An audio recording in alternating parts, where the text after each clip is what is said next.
Salam, sekali lagi salam. Puji Tuhan, pada malam hari ini kita bersyukur kepada Tuhan oleh anugerah Tuhan, oleh kebaikan Tuhan, saya dan saudara ada sampai dengan malam hari ini.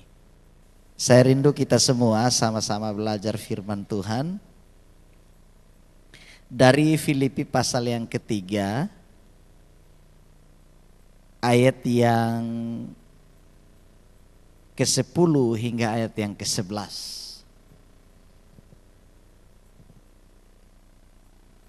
Filipi pasal 3 ayat yang ke-10 hingga ayat yang ke-11. Kita akan sama-sama baca firman Tuhan. Kalau sudah ketemu katakan amin. Ya. Saya hitung 1, 2, 3, kita sama-sama baca 2 ayat saja. 1, 2, 3. Yang ku kehendaki ialah mengenal Dia dan kuasa kebangkitannya dan persekutuan dalam penderitaannya, di mana aku menjadi serupa dengan Dia dalam kematiannya, supaya aku pada akhirnya beroleh kebangkitan dari antara orang mati. Amin buat pembacaan firman Tuhan ini. Bapak Ibu, saudara-saudara sekalian yang dikasihi oleh Tuhan, apa yang kita baca pada malam hari ini adalah sebuah kebenaran yang sejati, yang hendak disampaikan oleh seorang rasul yang bernama Paulus. Dikatakan di dalam ayat yang ke-10 di sini, dikatakan begini, yang ku kehendaki ialah, atau yang ku ingini ialah. Ada beberapa hal yang menjadi keinginan terbesar, kerinduan terbesar dari Rasul Paulus. Yang pertama di sini dikatakan, ia rindu mengenal Kristus. Yang ku kehendaki, yang ku ingini ialah mengenal Dia, mengenal Yesus. Bapak Ibu saudara sekalian yang dikasihi oleh Tuhan, tentu kita sebagai orang percaya, kita sudah kenal Tuhan Yesus. Amin. Amin. Tapi pertanyaannya, sejauh mana kita mengenal Dia? Calon pendeta ya. Sejauh mana kita mengenal Dia? Ini pertanyaannya. Sebab banyak orang berkata, saya mengenal Tuhan Yesus. Tapi mengenal seperti apa? Pengenalan seperti apa? Ini yang menjadi perenungan bagi saya dan saudara. Malam ini kita belajar dari apa kata Paulus tentang kerinduan ini. Dikatakan yang ku kehendaki, yang ku ingini adalah mengenal Dia. Kata mengenal di sini Bapak Ibu sekalian, itu berasal dari kata ginosko bahasa Yunaninya, yang artinya bukan hanya sekedar tahu, tapi kata mengenal di sini yaitu memiliki sebuah pengalaman pribadi dengan Tuhan. Menunjukkan kepada sebuah hubungan yang dekat dengan Tuhan. Bukan hanya sekedar tahu. Mungkin saya kasih contoh begini. Kita semua tahu Jokowi. Siapa Jokowi Bapak Ibu sekalian? Presiden Republik Indonesia, kita tahu. Tapi apakah kita kenal Jokowi? Kita tahu kira-kira dia tidur jam berapa, bangun jam berapa, makanan kesukaannya apa, ukuran sendalnya berapa. Yang paling mengenal Bapak Jokowi yaitu istri dan anak-anaknya. Orang yang dekat dengan dia, yang memiliki hubungan, yang memiliki pengalaman pribadi dengan Pak Jokowi. Ini contoh. Bapak Ibu saudara sekalian yang dikasihi oleh Tuhan, kata ginosko di sini bukan hanya sekedar tahu, tapi benar-benar mengalami perjumpaan pribadi. Benar-benar mengalami pengalaman pribadi bersama dengan Tuhan. Dan oleh pengalaman itu ada sesuatu yang berdampak dalam kehidupan saya dan saudara. Jadi ketika saya dan saudara berkata kita mengenal Tuhan, ada sesuatu yang berubah, ada sesuatu yang berpengaruh dari pengalaman itu. Itu sebabnya Rasul Paulus memiliki kerinduan yang luar biasa untuk mengenal Kristus. Untuk ginosko Kristus, kira-kira begitu. Dampak dari pengenalan ini Bapak Ibu sekalian, ada sesuatu yang luar biasa. Sehingga di dalam ayat yang ke-10 dikatakan, yang kukehendaki ialah mengenal Dia dan kuasa kebangkitannya. Orang-orang yang mengenal Tuhan dengan benar, orang-orang yang mengalami Tuhan dengan benar, orang-orang yang mengalami perjumpaan pribadi dengan Tuhan, akan ada dampaknya. Rasul Paulus katakan, ia akan mengalami kuasa kebangkitan. Amin Bapak Ibu. Apa sih yang dimaksud dengan kuasa kebangkitan di sini? Kuasa kebangkitan di sini itu bicara sebuah kuasa yang mendatangkan perubahan. Kuasa kebangkitan itu kuasa kehidupan yang baru, yang membawa pengaruh yang baru, membawa sebuah perubahan yang luar biasa. Itu kuasa kebangkitan. Jadi ketika Paulus berkata yang kukehendaki ialah mengenal Dia dan mengenal kuasa kebangkitannya, Paulus ingin pengenalan akan Kristus berdampak kepada perubahan dari kehidupannya. Ada kehidupan yang baru yang dialami oleh Paulus. Sebab orang-orang yang berjumpa dengan Yesus yang bangkit akan mengalami perubahan kehidupan. Amin Bapak Ibu. Perempuan-perempuan pagi-pagi benar mereka pergi ke kubur. Mereka berjumpa dengan Yesus di sana. Mereka diubahkan Tuhan. Amin. 2 orang murid ke Emmaus, mereka berjumpa dengan Yesus yang bangkit, mereka diubahkan. Petrus, Yohanes bertemu dengan Yesus yang bangkit, mereka diubahkan. Thomas bertemu dengan Yesus yang bangkit, mereka diubahkan. Murid-murid bertemu dengan Yesus yang bangkit, mereka diubahkan. Paulus bertemu dengan Yesus yang bangkit, mereka diubahkan. Perjumpaan dengan kuasa kebangkitan mendatangkan hidup baru bagi saya dan saudara. Amin. Inilah indikator dari pengenalan kita kepada Tuhan. Jadi orang yang mengenal Tuhan dengan benar, orang yang telah berjumpa dengan Tuhan ditandai dengan ciri khas kehidupan yang baru atau kehidupan yang telah diubahkan oleh Tuhan. Ini Bapak Ibu sekalian. Jadi pertanyaan saya, apakah kita sudah mengenal Tuhan? Apakah kita sudah mengenal Tuhan? Tandanya adalah kita mengalami perubahan hidup. Apakah kita sudah mengalami perubahan hidup? Berarti kita sudah mengenal Tuhan. Coba bilang sama teman di samping kiri kanan, berubah kau belum?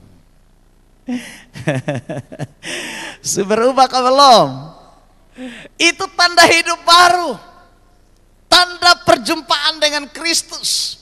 Itu kuasa kebangkitan yang bekerja.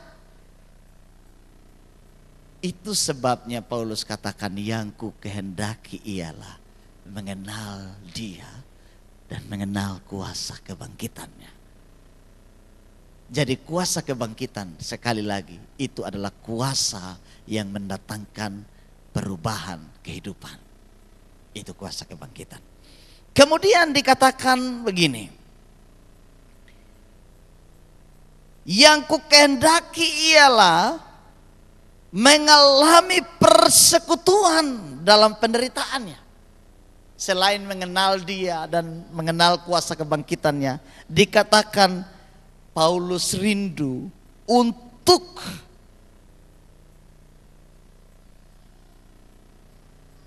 mengenal Dia atau bersekutu dengan Dia dalam penderitaannya. Ini yang berat sekalian, ya. Orang-orang yang mengenal Kristus, mereka adalah orang-orang yang mengambil bagian dalam penderitaan Kristus. Sebab kata persekutuan di situ diterjemahkan dari kata koinonia. Ya. Artinya orang-orang yang berada dalam satu kumpulan dengan penderitaan Kristus. Dalam satu persekutuan dengan penderitaan Kristus. Jadi orang-orang yang mengenal Kristus itu, mereka adalah orang-orang yang rela mengambil bagian dalam penderitaan seperti Kristus. Kristus itu menderita demi dosa-dosa manusia. Betul tidak Bapak Ibu? Jadi kalau dikatakan kita bersekutu dengan Kristus dalam penderitaannya, kita juga harus menderita. Kita juga harus menderita terhadap dosa-dosa yang ada. Sebab kematian Kristus itu, persekutuan dengan Kristus itu bicara soal bagaimana saya dan saudara menderita demi dosa-dosa yang ada ini. Bagaimana hidup saya dan saudara turut ambil bagian dalam penderitaan itu. Bukan berarti kita mati karena dosa, ya. Beda ya.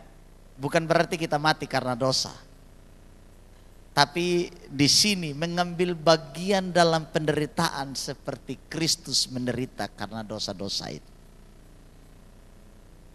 Jadi ketika saya dan saudara, sering saya katakan, menahan diri untuk tidak berbuat dosa, itu penderitaan. Itu penderitaan. Ketika kita tidak mau berbuat dosa, itu penderitaan. Sebab setiap hari, setiap waktu, dosa itu menawarkan diri kepada saya dan saudara untuk kita kerjakan, untuk kita lakukan. Tapi ketika kita memutuskan untuk tidak melakukan, itu bagian dari penderitaan. Itu bagian dari salib. Seperti Paulus katakan, hidupku bukannya aku lagi, melainkan Kristus yang hidup dalam aku. Bukankah ini bentuk penyangkalan diri? Ini penyangkalan diri. Berani berkata tidak terhadap keinginan diri sendiri, itu penyangkalan diri. Itu penyangkalan diri. Oleh karena itu Bapak Ibu Saudara sekalian, ketika Rasul Paulus berkata, ia mengambil bagian dalam persekutuan dengan penderitaan Kristus. Ini dalam hubungannya dengan bagaimana saya dan saudara mengendalikan diri terhadap dosa-dosa itu. Kalau sampai pada titik ini, bisa Bapak Ibu? Bisa tidak Bapak Ibu? Kalau sampai pada titik ini, mengendalikan diri kita terhadap dosa-dosa itu. Inilah yang disebut dengan salib kekristenan. Teologi penderitaan Paulus itu letaknya di sini. Dan ini berat. Tapi bukan berarti kita tidak bisa lakukan. Kita bisa lakukan. Karena ada kekuatan, kuasa kebangkitan itu di dalam diri saya dan saudara. Ada kekuatan Roh Kudus yang menghidupkan kita, ada di dalam diri kita. Sehingga kemampuan mengendalikan diri terhadap dosa itu benar-benar kita mampu lakukan. Kita mampu kerjakan. Makanya Rasul Paulus katakan, yang ku kehendaki ialah mengenal Dia dan kuasa kebangkitannya dan persekutuan dalam penderitaannya, di mana aku menjadi serupa dengan Dia dalam kematian. Yang berikut, orang yang mengenal Kristus, mereka itu adalah orang-orang yang mati terhadap dosa. Amin. Amin Bapak Ibu. Berat ini. Ini berat. Dikatakan supaya aku menjadi serupa dengan Dia dalam kematiannya. Serupa dengan Kristus dalam kematiannya. Maksudnya apa ini Bapak Ibu? Kristus itu mati terhadap dosa. Kalau saya dan saudara serupa dengan Kristus dalam kematiannya, berarti orang yang mengenal Kristus, mereka adalah orang-orang yang mati terhadap dosa. Amin. Bilang sama teman di samping kiri kanan, kamu harus mati terhadap dosa. Bilang, kita harus mati terhadap dosa. Ini berat Bapak Ibu sekalian. Mematikan keinginan-keinginan dosa, keinginan-keinginan daging, ini berat. Sebab bicara keinginan ini adalah sebuah pergerakan kehidupan yang selalu mengganggu saya dan saudara. Keinginan daging adalah keinginan yang terus-menerus mengganggu saya dan saudara. Memang kita masih hidup dalam darah dan daging. Tapi itu tidak menjadi alasan bagi saya dan saudara untuk tinggal terus dalam kelemahan. Mau bilang apa lah pendeta, namanya kita manusia. Kadang kita begitu ya, berusaha untuk membela kelemahan kita dengan alasan manusiawi. Mau bilang apa lagi? Ya begitu pendeta, mau berdoa tidak berdoa, membaca Alkitab tidak baca Alkitab, mau berdoa tidak. Ya kadang-kadang kelemahan itu menyerang kita. Nah inilah pembelaan-pembelaan manusiawi kita. Ya, ini pembelaan manusiawi. Tapi orang yang mengenal Kristus dikatakan harus serupa dengan dia dalam kematiannya. Dan Kristus itu mati terhadap dosa. Berarti saya dan saudara pun harus mati terhadap dosa. Mematikan keinginan-keinginan dosa. Sebab kalau mau jujur, susah Bapak Ibu ya, susah. Kadang-kadang mulut kita belum mati, lidah kita belum mati terhadap dosa itu. Perkataan kita belum mati terhadap dosa, tangan kita belum mati terhadap dosa, kaki kita belum mati terhadap dosa, pikiran kita belum mati terhadap dosa. Semua keinginan dalam hidup saya dan saudara kadang-kadang membangkitkan atau cenderung untuk melakukan dosa. Tapi mau atau tidak mau, suka atau tidak suka, orang yang mengenal Kristus harus serupa dengan dia dalam kematiannya. Amin Bapak Ibu. Amin. Kemudian Bapak Ibu sekalian, ayat 11 bilang begini, supaya aku akhirnya beroleh kebangkitan dari antara orang mati. Supaya aku pada akhirnya beroleh kebangkitan dari antara orang mati. Ini bicara soal sebuah dimensi kekekalan yang dimulai dari hari ini. Jadi orang-orang yang mengenal Kristus, mereka akan memiliki cara berpikir kekekalan. Supaya aku pada akhirnya beroleh kebangkitan dari antara orang mati. Setelah Paulus dirubah oleh Tuhan, cara berpikirnya diubah. Dia berpikir tentang dimensi kekekalan. Bukan hanya soal dunia yang dia pikirkan, tapi cara berpikirnya adalah dia berpikir tentang sorga, tentang kebangkitan pada akhirnya. Dia berpikir soal kekekalan.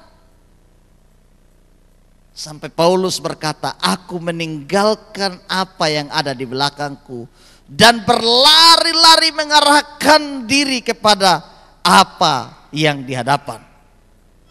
Berlari-lari kepada tujuan, yaitu panggilan sorgawi, kata Paulus. Artinya orang yang mengenal Kristus, ia memiliki dimensi kekekalan. Masih ada yang mau terus-menerus berpikir untuk tinggal di dalam dunia? Atau sekarang ada yang mau berpikir untuk pulang ke surga? Jadi maksud saya di sini, maksud Paulus di sini bukan berarti Paulus mau mati, memang bukan. Bukan.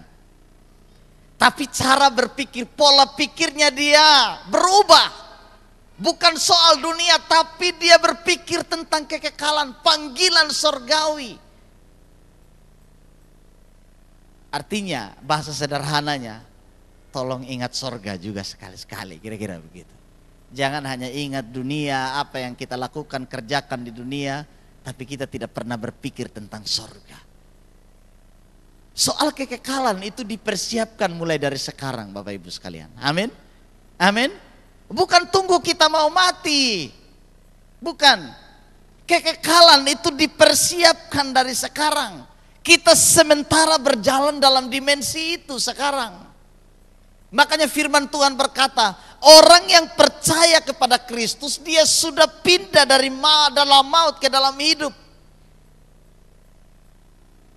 Kata hidup di situ menunjukkan kepada kekekalan dari perjalanan manusia. Jadi kekekalan itu dimulai dari sekarang. Bukan tunggu nanti. Jadi saya dan saudara harus memiliki dimensi ini sebagai ciri khas orang yang mengenal Tuhan dengan benar. Sebab kalau kita tidak mengenal Tuhan dengan benar, yang kita pikirkan ini hanya soal dunia, dunia, dunia, dunia, dunia, dan dunia. Tapi orang yang mengenal Tuhan dengan benar, dia seperti Paulus katakan, aku melupakan apa yang di belakang dan berlari-lari kepada panggilan sorgawi. Ini Bapak Ibu sekalian. Berlari-lari ini artinya sebuah usaha yang benar-benar dikerjakan dengan sungguh-sungguh. Sebab kata berlari-lari di sini bukan berlari-lari pelan, tapi seperti perlombaan. Seperti perlombaan untuk mengejar sesuatu, yaitu panggilan sorgawi. Jadi saya dan saudara dalam hidup ini sebagai orang yang mengenal Kristus, selain kita memiliki dimensi kekekalan, Rasul Paulus katakan, tinggalkan semua yang ada di belakang. Berlari-lari kepada tujuan, yaitu panggilan surgawi. Apa maksudnya yang ada di belakang? Ini bicara dosa, bicara masa lalu, bicara kehidupan lama yang saya dan saudara harus tinggalkan. Amin. Amin. Sebab kadang-kadang masa lalu ini mengejar saya dan saudara, mengintimidasi kita dan lain sebagainya. Kau tidak layak, kau punya hidup dulu begini, begitu, begini, begitu. Itu masa lalu iblis yang mendakwa kita dengan masa lalu kita. Ya. Itu Bapak Ibu sekalian. Iblis selalu mengingatkan kita kepada masa lalu kita. Rasul Paulus katakan, lupakan apa yang ada di belakang. Berlari-larilah kepada tujuan, yaitu panggilan surgawi. Ini yang harus saya dan saudara kerjakan. Berlari-lari. Amin. Berlari-lari. Bertanding dengan sungguh-sungguh. Berusaha dengan sungguh-sungguh. Supaya saya dan saudara benar-benar sampai pada akhir dari pertandingan itu. Dan kita memperoleh hadiah. Seperti yang dikatakan oleh firman Tuhan. Mau dapat hadiah Bapak Ibu sekalian? Mau dapat hadiah? Mari kita terus berlomba dalam pertandingan iman ini. Hidup ini, kata Paulus, adalah sebuah perlombaan. Sampai Paulus katakan, aku bukan petinju yang sembarang saja meninju. Aku telah melatih diriku sedemikian rupa. Itu Paulus. Aku bukan seorang atlet yang sembarang, tapi aku benar-benar melatih diriku. Artinya ada disiplin-disiplin khusus yang dilakukan oleh Paulus untuk melatih dirinya supaya ia benar-benar berkenan sebagai seorang prajurit yang baik. Dia berkenan kepada komandannya. Paulus gambarkan hidup ini sedemikian rupa. Kadang seperti seorang prajurit, kadang seperti atlet lari, atlet tinju dan lain sebagainya. Tidak ada petinju yang tidak pakai latihan dan disiplin langsung naik ring dan tinju-tinju langsung menang. Tidak ada. Tidak ada. Bapak Ibu pernah nonton tinju artis, tidak pakai latihan langsung pindah tinju, tapi cara pukulnya mana? Tidak tahu hook, strike, jab, tidak tahu. Ini petinju yang sembarang memukul. Tidak ada yang begitu. Petinju itu benar-benar latih memukul lain sebagainya, benar-benar melatih diri disiplin. Iya. Pelari itu benar-benar melatih bagaimana ia berlari. Prajurit itu berlatih bagaimana mendisiplinkan dirinya. Saya dan saudara sebagai prajurit Kristus, sebagai atlet-atlet Kristus, atlet-atlet surgawi, mari persiapkan diri kita dengan baik. Paulus bilang begini, latihan badani itu terbatas gunanya, tapi ibadah itu berguna dalam segala hal, baik untuk hidup sekarang maupun untuk hidup yang akan datang. Amin. Jadi kalau doa malam itu bagian dari melatih disiplin diri. Amin Bapak Ibu. Doa ibadah minggu, gereja, persekutuan, pelayanan, apapun di gereja itu bagian dari bagaimana saya dan saudara mendisiplinkan diri. Menjadi seorang prajurit yang berkenan kepada komandannya. Mau berkenan kepada Tuhan, Bapak Ibu sekalian? Mau berkenan kepada Tuhan? Mari latih diri kita untuk beribadah. Ya. Latih diri kita untuk beribadah. Ya memang latihan badan ini terbatas gunanya. Saya dengan Bapak Ongko kadang-kadang kita dulu masih fitness. Terbatas gunanya ya. Tapi bukan berarti olahraga itu tidak penting. Tetap latihan badan itu juga penting. Terbatas gunanya maksudnya hanya berguna di dunia ini saja. Tidak berguna sampai di sorga. Sebab tidak ada main futsal lagi sampai di sorga. Tidak ada fitness lagi. Iya, kalau selagi di dunia ini latihan badani saja tidak apa-apa. Tapi kita harus lihat bahwa ibadah itu berguna dalam segala hal. Baik yang di dunia maupun sampai di sorga. Amin Bapak Ibu. Jadi malam ini adalah bagian dari saya dan saudara sebagai orang-orang yang mengenal Tuhan. Saya sungguh percaya orang yang mengenal Tuhan itu hidupnya berubah. Amin. Kemudian ia rela menderita bagi Tuhan. Yang ketiga, ia rela mati terhadap dosa. Yang keempat, ia memiliki pola pikir atau dimensi kekekalan. Dan yang kelima, dia meninggalkan semua yang ada di belakangnya dan berlari-lari kepada tujuannya, yaitu panggilan surgawi. Itu Bapak Ibu sekalian. Kalau saya dan saudara memiliki beberapa hal ini, dipastikan bahwa kita adalah orang-orang yang mengenal Tuhan dengan benar. Sehingga seperti Paulus katakan, yang ku kehendaki ialah mengenal Dia dan kuasa kebangkitannya. Amin buat renungan firman Tuhan.